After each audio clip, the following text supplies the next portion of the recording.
Everyone, तो आज हम पार्ट सेकेंड देखेंगे। फर्स्ट पार्ट में हमने देखा कि 99.9% डीएनए की सीक्वेंसिंग कैसे ह्यूमंस में सेम होती है। अब अपन वो फैक्टर्स इन्वॉल्व करने जा रहे हैं, जैसे कि कौन से ऐसे ज्योग्राफिकल फैक्टर होते हैं, क्लाइमेटिक फैक्टर, टेम्परेचर, लाइट, ये सारी चीज़ें के कारण कैसे continent wise, country wise variation अपन को ह्यूमंस में देखने को मिलते हैं। फिनोटिपिक कैरेक्टर जिसको अपन बोल सकते हैं। सबसे पहले हम अफ्रीका कंटिनेंट को लेते हैं। आप देखते हो उधर के लोग काले होते हैं और उनका ये जो जॉ लाइन होता है ना, जबड़ा, वो थोड़ा उभरा हुआ होता है। तो आपको पता होना चाहिए कि जो अपन का अफ्रीका कंटिनेंट होता है उससे तीनों लैटिट्यूड लाइन, जो tropic of cancer, tropic of Capricorn और इक्वेटर लाइन, ये मकर रेखा, कर्क रेखा जिसको अपन हिंदी में बोलते हैं, तो ये पास होती है। तो ये टेम्परेचर से इसका है कि मतलब ये टेम्परेट जोन में रहता है। हीट जोन यहाँ पे ज़्यादा मिलती है, सनलाइट। तो सिंपल सी बात है, यहाँ के लोग ब्लैक तो होंगे ही। इसे मैं आपको मैप में दिखाती हूँ। सी, ये तीनों जो अपन की लाइन्स होती हैं लैटिट्यूड लाइन, ये अफ्रीका कंटिनेंट से पास होती है। अगर जॉ की बात करते हैं तो सिंपल सी बात है, फॉरेस्ट एरिया, जंगली एरिया, तो थोड़ा इनमें। और सिंपल सी बात है कि इक्वेटर से कितनी दूरी है, किस लोकेशन पे है, एल्टीट्यूड जिसको अपन बोल सकते हैं, और क्लाइमेटिक फैक्टर कैसा, जियोग्राफिकल फैक्टर, वहाँ का वेजिटेशन, हैबिटेट, ये सारी चीज़ें। नॉर्थ अमेरिका की बात करें तो वो पूरी तरह से नॉर्थ हेमिस्फीयर में है, ठीक है ना। वहाँ के लोग आपको गोरे देखने को मिल जाएंगे। सर, वेरी इंपॉर्टेंट फैक्टर कि टेम्परेट जोन में है, टॉरिड जोन में या फ्रिज जोन में। जैसे कि अपन इंडिया लेते हैं, कंट्री में बात करते हैं, तो इंडिया दो पार्ट में बटा हुआ है, साउथ और नॉर्थ।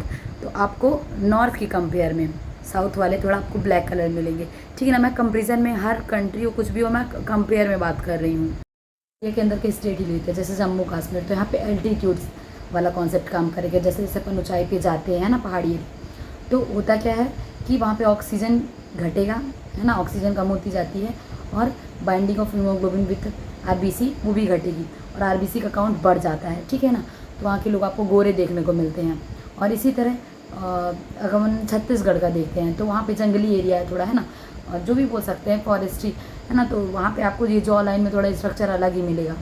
एल्टीट्यूड का जो कॉन्सेप्ट है ना, वो आपको बायोलॉजी में ऑर्गेनिज्म एंड पॉपुलेशन वाले रोहतांग पास का अच्छा एग्जांपल मिलेगा, ठीक है ना।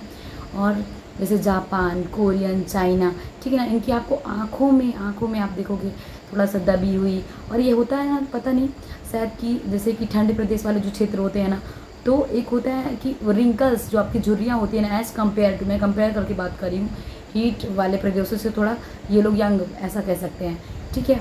और तो कुल मिला के बात ये है कि मैं वो सारे पॉइंट कवर कर रही हूँ कि क्लाइमेटिक जितने भी जियोग्राफिकल फैक्टर होते हैं, ठीक है ना, तो ये सारे रिस्पॉन्सिबल होते हैं वेरिएशन में, कि आप कैसे दिख रहे हो और उसे अलग। कंट्री की बात कर रही हूँ, नॉर्वे, स्वीडन, है ना, तो यहाँ से आर्टिक सर्कल क्रॉस करती हुई ये लैटिट्यूड लाइन निकल रही है, तो वही ठंडा प्रदेश, वही गोरा वाला कॉन्सेप्ट आ जाएगा पेयर का, मतलब जियोग्राफिकल फैक्टर। और so I have tried my best. तो मतलब कि मैं पूरा डिटेल तो नहीं, बट एटलीस्ट रीज़न तो बता पाई। और आप gene flow, gene migration, founder effect, ये सब का कैसे फ़र्क पड़ता है। जैसे इसका एग्जांपल मैं दे रही हूँ, ऑस्ट्रेलिया जो है हमारा, है ना, तो वहाँ से ट्रॉपिक ऑफ कैप्रिकॉन पास होती है। तो देखा जाए तो वहाँ के लोगों को थोड़ा सा, मतलब ऐसा देखा जाए तो डार्कनेस होनी चाहिए, बट जो उसकी ओरिजिन है, तो यूरोप के लोग यहाँ के रहने लगे थे, है ना, तो वही वहाँ की ज़्यादातर ब्रीड आपको गोरी देखने को मिलेगी। और आप जब जेनेटिक ड्रिफ्ट, जेनेटिक फ्लो और ये सब चीज़ें पढ़ोगे ना, gene flow, gene migration, evolution के अंदर, तब ये थोड़ा और आपके लिए इंटरेस्टिंग बनेगा बायोलॉजी में, जो इवोल्यूशन चैप्टर पढ़ोगे आप जब। सो बाय।